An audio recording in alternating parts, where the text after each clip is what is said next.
Imagine enduring 115 degrees Fahrenheit heat without a single breeze of air conditioning. Hard to picture, right? Yet for many African tribes, it's just another day. From ingenious building techniques to unique rituals, these tribes have mastered the art of staying cool in some of the hottest climates on Earth. Curious how they do it? Here are 10 ways tribes stay cool. At 115 degrees Fahrenheit without air conditioning. Travel time. The simplest and most effective technique is to dodge the intense heat of the day. Bedouins would find shade atop a dune to catch any passing breeze, staying cool during the scorching hours. Travel would then take place at night, guided by the stars and key landmarks. This isn't just about comfort, it's a pure survival strategy. When temperatures soar to 115 degrees Fahrenheit, travelling under the midday sun is basically asking for heat stroke. Instead, savvy desert dwellers like the Tuareg of the Sahara become nocturnal creatures during the hottest months. Picture this. As the scorching sun finally dips below the horizon, camp springs to life. Families pack their belongings onto camels by starlight. Children who napped during the day are now wide awake, helping with preparations while elders point out the evening star and explain how to follow celestial navigation. By midnight, entire communities are on the move, their silhouettes barely visible against the vast desert landscape. The cool night air, sometimes dropping to a delicious 70 degrees Fahrenheit, makes travel not just possible, but pleasant. With the Milky Way stretching overhead as their map, these travellers might cover 20 to 30 miles before the first hint of dawn appears in the east. Then it's time to make camp again, to rest during the brutal daylight hours. This rhythm, sleeping by day, travelling by night, becomes second nature. Young people learn to read the night sky as easily as city kids read street signs. They know that the constellation Orion points south in the northern hemisphere, and that the bright star Polaris never moves from true north. These celestial constants become trusted guides when there are no roads, no GPS, and certainly no air-conditioned rest stops along the way. Some tribes, like certain Berber communities, take this a step further with seasonal migrations.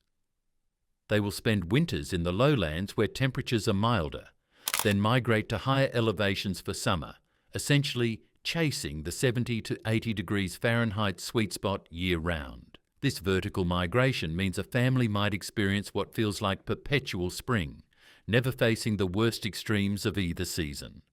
Overhydrate. If you don't like drinking water, you may want to reconsider if you plan on visiting some parts of Africa. Living in a hot African country, your body will demand it. African tribes consistently find themselves a lot more thirsty than normal. To keep up with the increased amount of sweating, they have to drink way more water than what others drink. This isn't just casual advice, it's a cornerstone of survival. In places where temperatures regularly exceed 100 degrees Fahrenheit, dehydration can kill faster than starvation. Traditional communities don't think about hydration as something to track on a fancy app. It's woven into their daily rituals and cultural practices.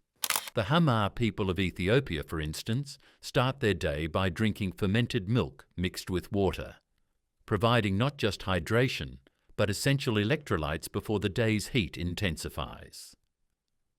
Throughout the day, they will sip persistently from water gourds carried on their person, often flavoured with herbs that both improve taste and provide medicinal benefits. Many nomadic groups plan their entire migration patterns around reliable water sources, and their oral traditions include detailed knowledge of hidden springs, seasonal water holes, and even which plants can provide emergency moisture. The Tuareg have an expression that roughly translates to water is the colour of life, a simple phrase that captures their profound respect for hydration. But here's where it gets interesting. These communities aren't just drinking water, they are strategic about it. They front-load hydration, drinking significant amounts before sunrise when the body can absorb it before intense sweating begins.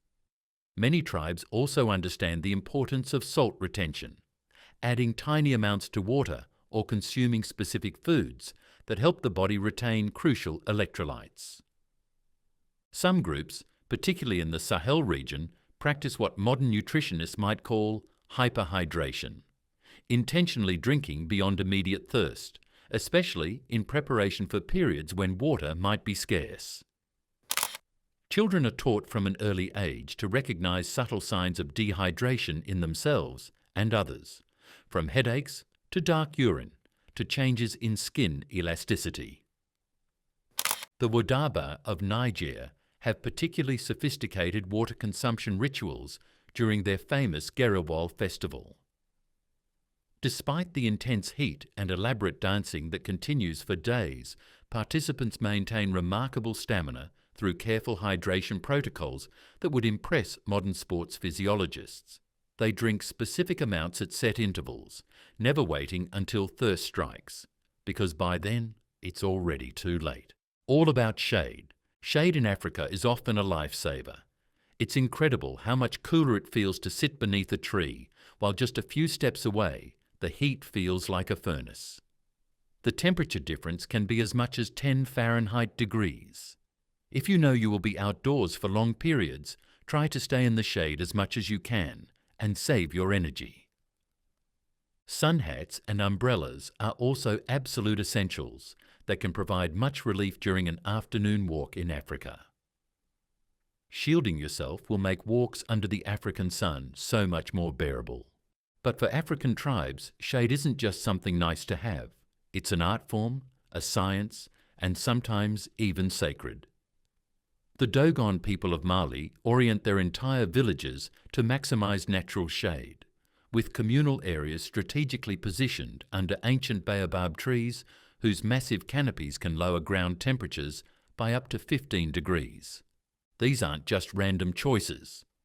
Over centuries, communities have developed intricate knowledge about which trees provide the densest shade, which ones attract cooling breezes, and which ones naturally repel insects. The acacia tree, for instance, not only provides excellent shade, but also hosts particular birds that eat biting flies, creating a natural pest-free zone underneath. In the Sahel, where trees can be scarce, people become ingenious shade architects. The Tuareg construct temporary shelters using reflective cloth that bounces sunlight away rather than absorbing it. These shelters are positioned to catch cross breezes and are often elevated slightly off the ground to allow cooling air circulation underneath. The concept of shade extends to clothing as well. Those flowing robes you see in much of North Africa aren't just cultural expressions. They are sophisticated climate control systems. The loose-fitting fabric creates a personal shade zone around the body, while strategic openings allow for ventilation without direct sun exposure. The indigo dye traditionally used by Tuareg people has been found to provide additional protection against sunlight, and the fabric itself is often woven in patterns that maximize air circulation while minimizing heat absorption. Some communities, like the Sand people of the Kalahari, have mastered the art of finding natural shade. They can identify subtle land depressions that will remain shadowy hours longer than surrounding areas, or spot rock formations that will provide afternoon relief based on the sun's predictable arc. Elders teach children to read the landscape for these shade indicators as essential survival knowledge. During the hottest months, entire community schedules revolve around shade availability. Markets happen at dawn under the largest trees. Important conversations take place in purpose-built shade structures. Children learn their lessons under natural canopies rather than in enclosed spaces. The Maasai have specific trees designated for community gatherings, chosen specifically for optimal shade patterns during typical meeting times. Camp location. The Bedouin would set up their camps on the summits of dunes for several important reasons: to catch any cool breezes, to stay clear of low-lying areas that are prone to flash floods, to keep an eye out for approaching tribes, and to avoid snakes and scorpions, which tend to thrive in lower, brush-filled regions. This elevation strategy isn't unique to the Bedouin. It's a principle understood across many African cultures, each adapting it to their specific environment. In the savanna regions, the Maasai carefully select elevated camp locations that maximize exposure to evening breezes while providing clear sightlines for security. What might look like a random choice of campsite to an outsider is actually the result of generations of accumulated wisdom. The Afar people of Ethiopia can read subtle landscape cues to identify spots that will remain cooler throughout the day, slight elevation changes that channel air movement, or proximity to rock formations that will cast shadows at critical times. The selection process itself is fascinating. In many communities, the most experienced elders lead the decision-making, sometimes spending hours observing an area before committing to a location. They are considering not just immediate comfort, but also how the spot might behave under different weather conditions. Is there natural drainage if rain comes? Will morning humidity be less severe here? How will the wind patterns change as the day progresses? What's particularly clever is how different groups adapt this principle to completely different ecosystems. In more humid regions like parts of West Africa, elevated campsites help communities escape the denser, more moisture-laden air that collects in low-lying areas. In arid regions, slight elevation differences can mean significantly cooler nighttime temperatures as heat radiates away from the earth. Some semi-nomadic groups even maintain multiple seasonal campsites, returning to specific locations that have proven optimal for particular times of year. These aren't just convenient spots, they are carefully chosen micro-environments that can be significantly more comfortable than areas just a short distance away. The Himba people of Namibia, for instance, construct their traditional settlements on gentle slopes, positioning entrances to catch prevailing winds. The layout itself creates natural ventilation corridors, essentially engineering airflow through the entire community. During extreme heat waves, they can temporarily relocate to higher elevation heat refuges, spots where historical knowledge indicates temperatures remain manageable. This elevation strategy interplays with social considerations too. Many cultures position elder housing in the most favourable thermal locations as a mark of respect, while positioning communal cooking areas to prevent heat from affecting sleeping quarters. The physical layout of a camp or village becomes a direct expression of both environmental wisdom and social values. Going underground.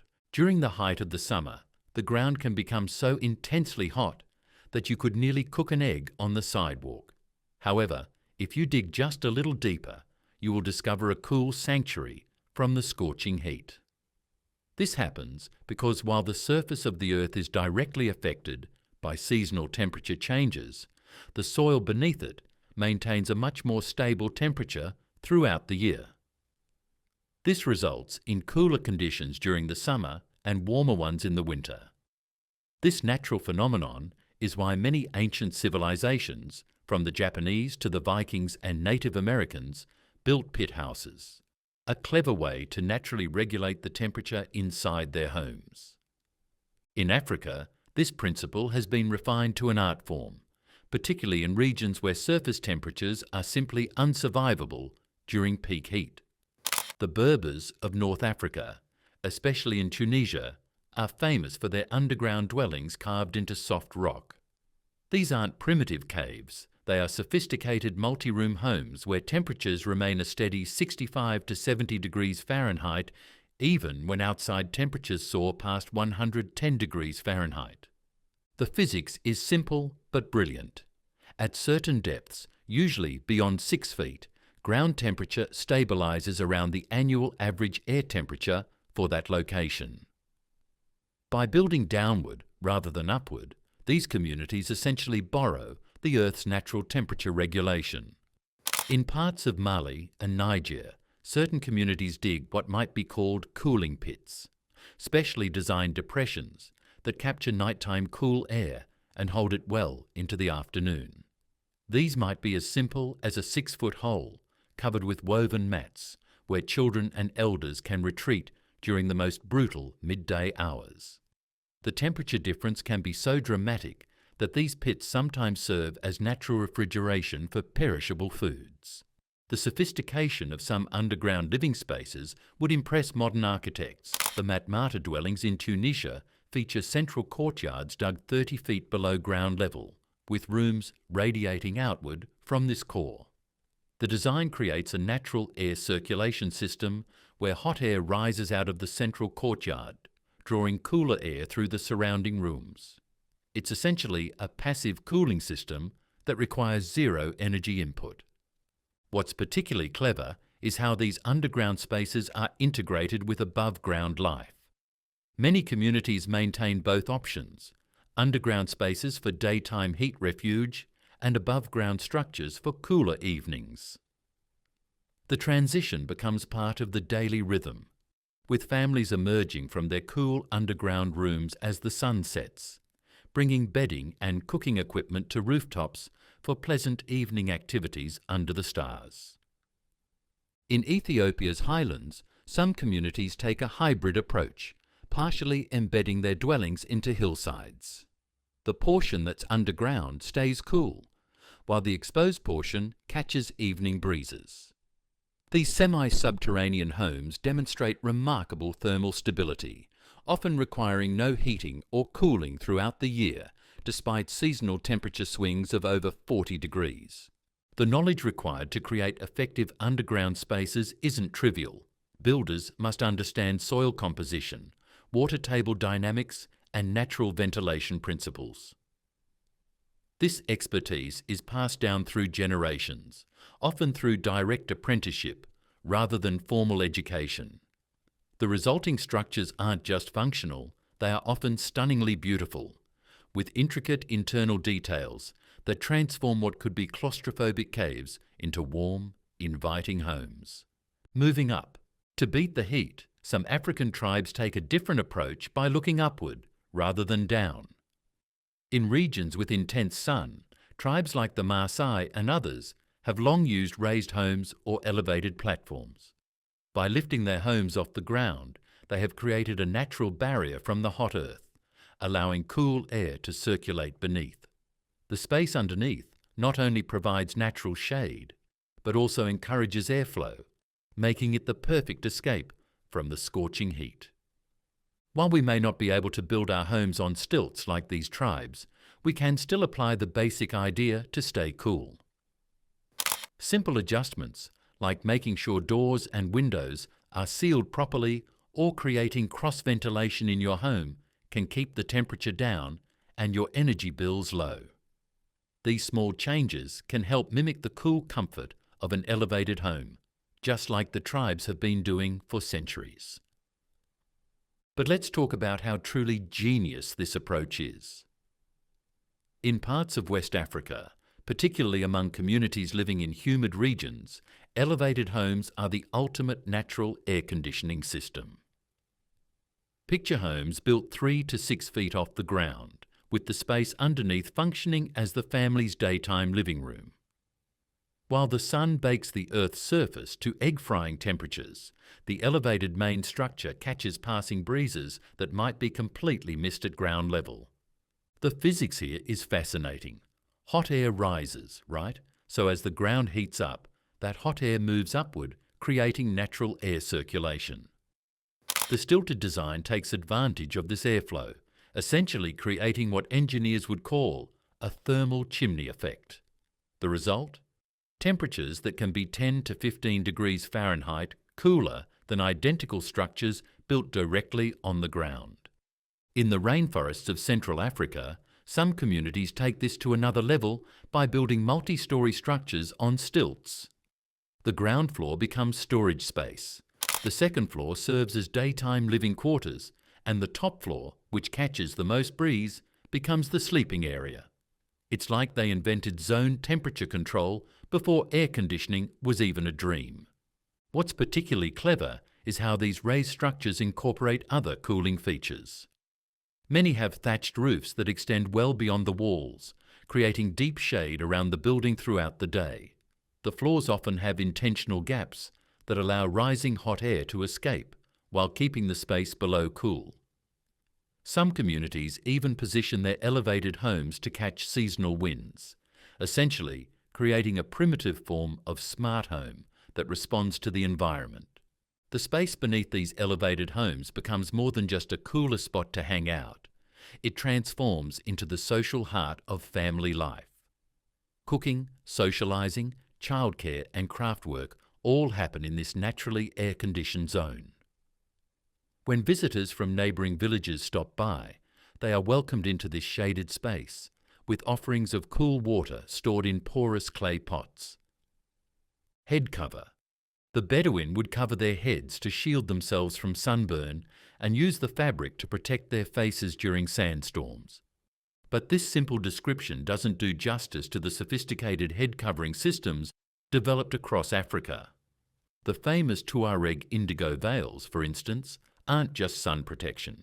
They are portable micro-environments for the face. The loosely wrapped layers create air pockets that insulate against extreme temperatures while allowing moisture to escape through the fabric. The indigo dye itself has cooling properties. Yes, really, as it reflects certain wavelengths of sunlight while the dark colour radiates body heat outward. In East Africa, the elaborately wrapped turbans serve multiple cooling functions.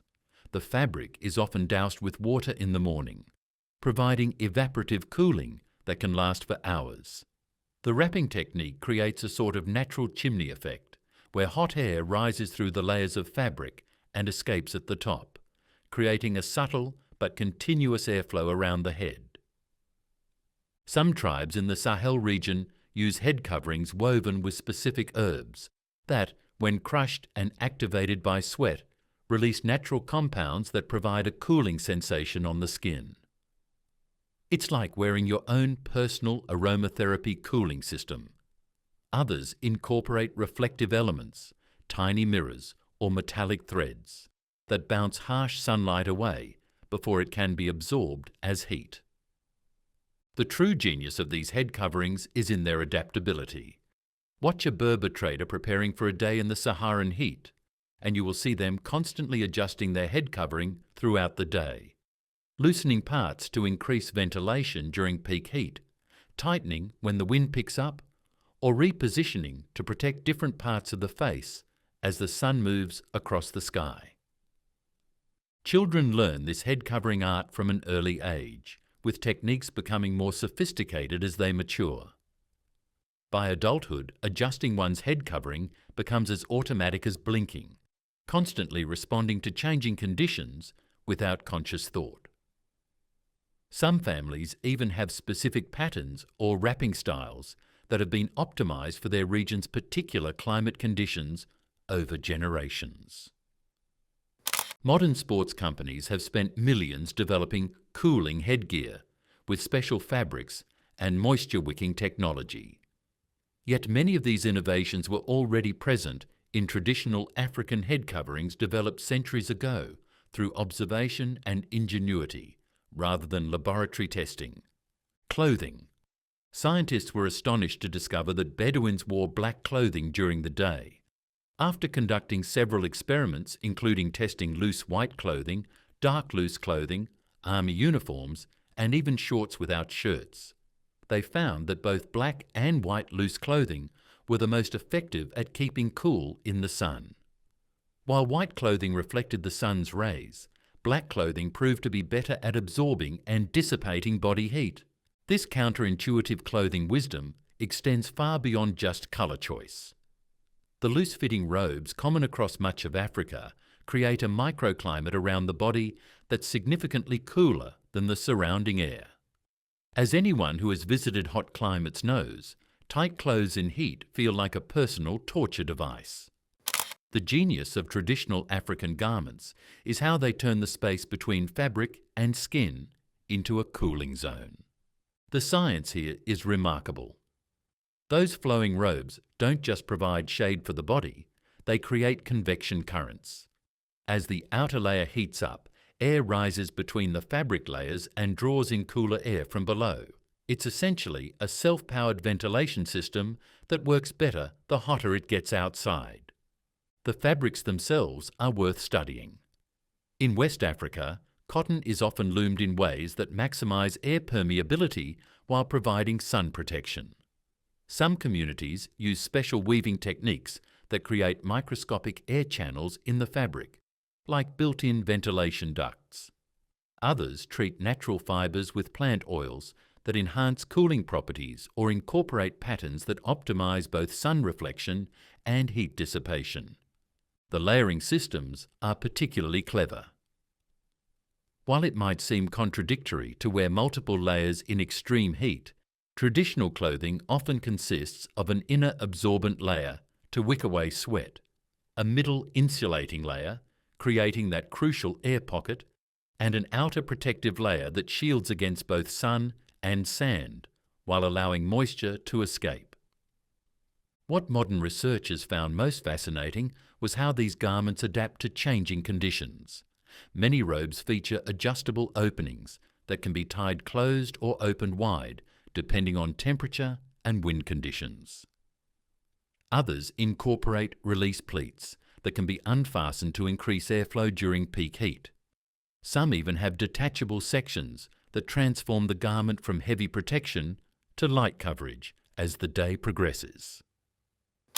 Children's clothing shows particular ingenuity, often incorporating special heat-regulating features to protect developing bodies. Some communities make children's garments with special plant fibers that have natural cooling properties, or design them with extra ventilation zones strategically placed to protect vital organs from overheating. The most impressive aspect? These clothing systems developed through observation and adaptation over thousands of years, without scientific instruments or control groups, yet they often outperform modern technical fabrics in real-world heat conditions. Henna. Bedouins would apply henna beneath their eyes as a natural way to shield themselves from the harsh glare of the sun. This practice not only helps reduce the discomfort caused by the bright sunlight, but also serves as an effective way to protect their sensitive skin from the sun's intense rays during long days in the desert. This traditional practice goes way beyond mere sunglasses substitute. The application of henna around the eyes serves multiple cooling functions that modern science is only beginning to understand. The natural compounds in henna have slight vasoconstrictive properties that reduce blood flow to the delicate skin around the eyes, which helps prevent overheating in this sensitive area. But the cooling benefits of henna extend far beyond eye protection. In many African communities, henna applications on the palms, soles of feet, and specific points on the wrists and ankles serve as natural cooling stations. These areas, rich in blood vessels close to the skin's surface, become natural heat exchangers when treated with henna. The plant compounds interact with sweat to create a subtle but effective evaporative cooling effect that can last for days after application. What's particularly fascinating is the development of regional henna recipes specifically optimized for different climate conditions. In the more humid regions of West Africa, henna mixtures often include ingredients that enhance its absorption of moisture from the air, creating a continuous cooling effect even when the body isn't actively sweating. In extremely arid regions, different additives help the henna create a protective barrier that reduces moisture loss through the skin, while still allowing enough evaporation for cooling. The patterns themselves aren't just decorative, they are functional. Many traditional designs concentrate the henna in specific locations, corresponding to what modern medicine would identify as pulse points or areas with major blood vessels near the surface. Others create intentional cooling zones that align with the body's natural thermal regulation systems. Some communities take this further with seasonal application patterns. Summer designs focus on cooling properties, with more extensive coverage and specific ingredients that maximize heat relief. Winter applications might be more minimal and include warming elements like cinnamon or cloves that help retain body heat during cooler months. The social aspects are equally important. henna application becomes a community cooling ritual, often done in groups during the hottest parts of the day while resting in shaded areas.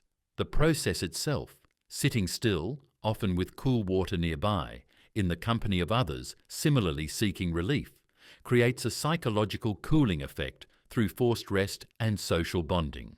Modern researchers studying these traditions have identified compounds in traditional henna preparations that have properties similar to menthol, creating a sensation of cooling on the skin without actually lowering its temperature. This thermal illusion helps people feel cooler even when environmental conditions remain challenging. Water. The ingenuity surrounding water use for cooling goes far beyond simply drinking it. African communities have developed sophisticated passive cooling systems that leverage water's amazing thermal properties without wasting a drop of this precious resource. Take the porous clay water containers found across the continent. These aren't just storage vessels, they are natural refrigeration units. The slightly porous clay allows tiny amounts of water to seep to the outer surface, where it evaporates in the heat. This evaporation process pulls heat energy from the remaining water inside, keeping it remarkably cool even in blistering temperatures. Some communities enhance this effect by keeping these containers in specially designed cooling niches, shaded spots structured to maximize airflow around the vessel. Water architecture reaches spectacular heights in North African communities. The famous wind catchers of traditional buildings aren't just for air, they are part of integrated water cooling systems. These towers catch passing breezes and direct them over water features or dampened surfaces inside the building, creating natural air conditioning through evaporative cooling. The effect can drop indoor temperatures by 20 degrees Fahrenheit or more compared to outside air. The psychological cooling effect of water is equally important. Many traditional courtyards feature small fountains or water features positioned to maximize the cooling sensation while using minimal water. The sound alone creates a feeling of coolness, while the micro-humidity zone around the water provides genuine relief. Some communities create cooling corridors where prevailing winds pass over small water channels before entering living spaces, essentially pre-cooling the air naturally. Clever water management extends to the body itself. Many communities practice strategic dampening, applying small amounts of water to specific cooling points like wrists, neck, and temples. This isn't random. These locations are where blood vessels run closest to the skin surface, allowing the evaporative cooling to affect the bloodstream directly and cool the entire body more efficiently. Portable water cooling is another area of innovation.